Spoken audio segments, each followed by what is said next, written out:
For the creative portion of our journaling project, we're going to be working with some watercolor paper that I've provided for you.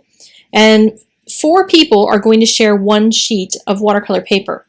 You're going to take that big sheet. I'm doing this with a sheet of just copier paper so I can show you how to fold it. You're going to fold it in half. You can fold it long ways or short ways. The only difference between the two is that one will make a vertical looking book and the other will make a horizontal oriented book. Doesn't really matter. Both are going to work just great. So you'll fold it in half and fold it in half over and over and over again to get that crease really crisp. You can use a credit card or something to make that crease really hard, and just do it over and over again till you get it so that you can tear it nicely down the center.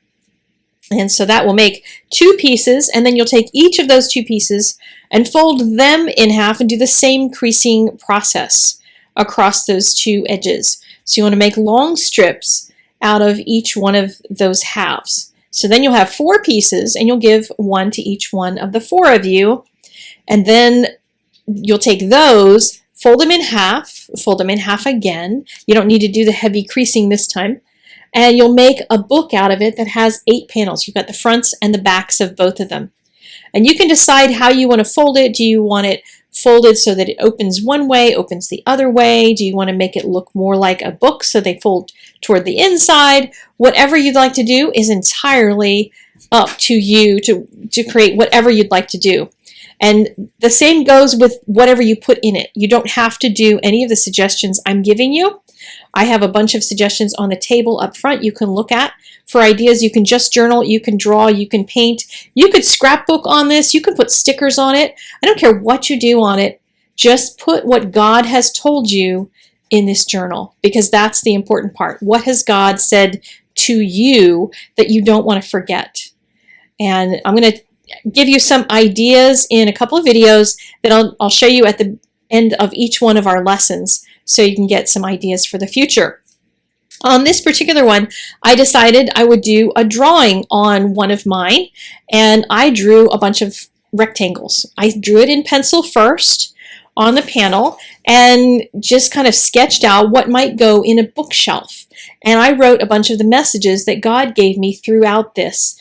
And these are messages from me. These are not things that He's necessarily said to you. So I want you to come up with whatever it is you want to do. If a bookshelf concept works for you, this worked for me. I told God I don't know enough to write a book. He said, give me your time, give me your pen, let me be the one to teach you. And I put the scripture verse in there. And you can do this any old way you want. If you want to use this idea and run with it, that's perfectly fine. I'm okay with whatever you would like to create. And if you have an idea and you just don't know where to begin drawing it, just email me and I'll see if I can help you and send you a sketch to get you started, or I can work with you the following week on helping you to come up with something. Now I'm going to show you some watercolor ideas too, because I gave you some paints. These are a few brushes. I wasn't able to buy brushes for everybody, but there's a couple of different kinds I could recommend that are nice and inexpensive. One is a water brush. And this one you can get on Amazon, you can get it at the local craft store, and you put water in that body of it and you squeeze it and the water comes out, and it's really inexpensive. These other 2 are ones that I recently found over at Hobby Lobby, and they're by Master's Touch. And they're not great brushes, but they are certainly adequate for something like this. If you're going to get into watercolor, you may want something better than this. But these are nice big brushes. That's one of the things that I wanted to point out, that they're of a good size that you can get a good background going. Now, I've also got these paints that I've provided to you. They're from Daniel Smith, and thank you to them for providing these for us. And I'm going to take the brush that's already wet, and I'm going to dip it into the paint. I've also got some water on the paper, so I'd already kind of put some water on there, splashed a bunch on, and then I'm going to rinse my brush and go dip into a different color. Now I recommend that you don't do more than like 2 or 3 colors. If you mix yellow, blue, and red all together, then you're going to get brown wherever they all touch. Just to put that out there, I don't want you to end up with something muddy and then getting sad about it. So if you mix red and yellow, or red and blue, or blue and yellow, that kind of thing, that kind of combination will work well as well. So I'll speed this up so you can just get on to the next part. Just put a lot of paint and a lot of water onto the piece of paper. I have mine taped down. There's 1/2-inch tape all the way around the outside edges, but you can also paint right up to the very edge of it, and that would be fine too. And then go in the kitchen and get some saran wrap, regular old kitchen saran wrap. And after you fight it out of the box, tear off a piece that's going to be a little bigger than what you need for your painting. And you can reuse this as well. So if you're going to do this a number of times, you can just save it, let it dry, and rinse it off or wipe off the paint off of one side of it, or just let that paint mix the next time you use this. But then I'm going to squish it and squish it, squish it, squish it, and it'll make a pattern. Now you can make a long streaky pattern down the whole side of it, and guide it so you get some really interesting lines, or you can do an overall squishing, which I've done here, and then leave it. Don't touch it. Let it dry pretty well for like an hour or more. Go have dinner or something, go clean something and come back, and then you can peel it off. It'll still be a little damp, but if you peel it off too quickly, all your little patterns are going to disappear. So you want to make sure you leave it long enough. If you have the tape on it, just peel the tape off low and slow. And then you can put a scripture over it. You can put the title over it, whatever you'd like. And here's another idea with watercolor, to have some stripes of water painted. And I lifted that up so you could see that there's dry spots and wet spots, and just basically stripes. And then I'm just going to take the paint and drop in a couple of different colors. Now you can use blues, you can use greens and purples, whatever colors you want to use on this page.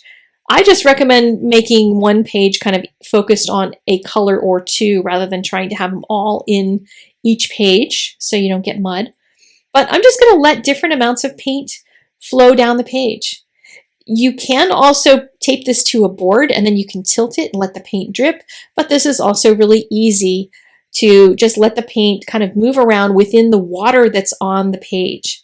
And then when you're happy with it, let it dry, knowing that most watercolors are going to dry about 30% lighter than they go on.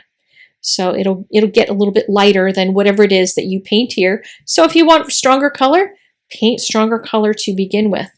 But if you're going to write over top of it, you don't want too much strong color or you won't see what you're writing in your Sharpie pen. So if you're going to write the scriptures over it or journal over it, then that could be a challenge for you. And again, I'm going to peel the tape off low and slow so that I don't rip the paper or anything. Don't worry if you do rip it. I have ripped this a couple times. And just be real gentle and go very, very slow. Pull the tape from the other side if one side starts to tear off a little bit. And then you can add the scriptures onto that. So here's one that was done with blue in the background. So little softer mixes, and also done horizontally. So you can do horizontal or vertical, as I said earlier, whichever way your paper ends up getting folded. And on my YouTube channel for Bible journaling, there is this video, and I'm going to be having a video up each Sunday with another idea, making this into a thank you journal. So if you'd like to see some more watercolor and doodling ideas, then I will send you a link for that in the next day or two in your email. All right? So let's get busy folding the paper, and then when you get home, you can start painting, maybe even with your kids.